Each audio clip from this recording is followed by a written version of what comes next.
চাইলে দেওয়া যেতে পারে। দ্বিতীয় হলো যে ছেলেমেয়েরা চাইছে এখানে যদি কোনো বিশেষ ছেলেমেয়েরা থাকার কোনো জায়গা নেই, তাদের জন্য একটা আবাসন ভাতার ব্যাপার চাইছে। আবাসন ভাতা বৃত্তি আকারে দিলেও হতো, সেটা চাইলেই সম্ভব ছিল, মাত্র 54 কোটি দিতে হতো। আমার এটা সরকারের পক্ষে কোনো অসম্ভব না। এখানে ছেলেমেয়েদের আক্রমণ করার কোনো প্রয়োজন ছিল, আলোচনা করে সমাধান করা যেত।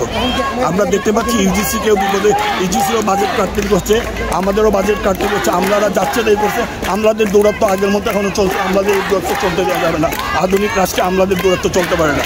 নিড বেস বাজেট হবে। এইসব আমলাদের চাকর বাকরের জন্য সুযোগ সুবিধা থাকবে, আমার ছেলে মেয়ে টাকার জায়গায় থাকবে, এটা হতে পারে না।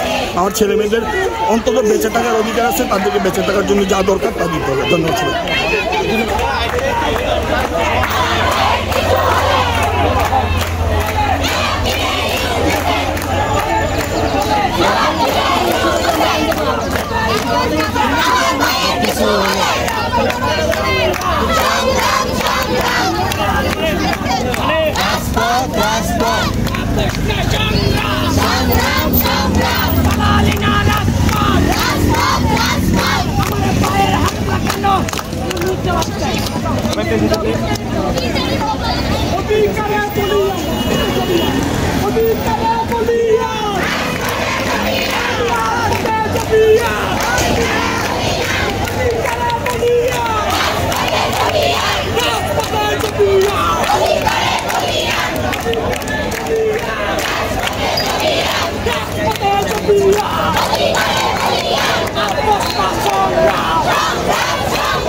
মোটামুটি আহত 30 জন প্লাস, এবং ওইখানে দেখেন 2-4 জন একদম হাসপাতালে ভর্তি হওয়ার মতো অবস্থা, যাইতে পারতেছে না, পুলিশ আটকে রাখছে। দেখতে পাবেন আমাদের সিনিয়র আপু পা নিয়ে বসে আছে, রক্ত ঝরতেছে, এখনো টাটকা রক্ত ঝরতেছে।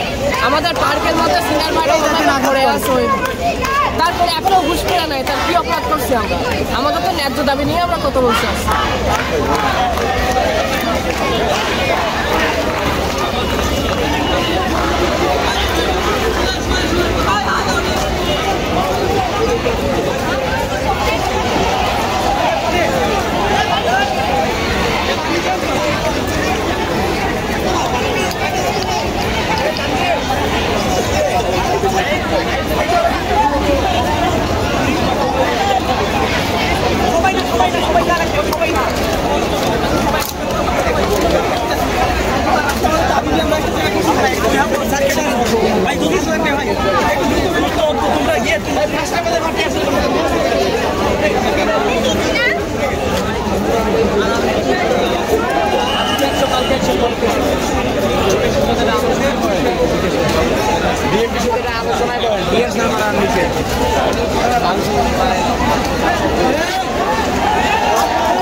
পানি ঠান্ডা পানি বাতাসটা দিকে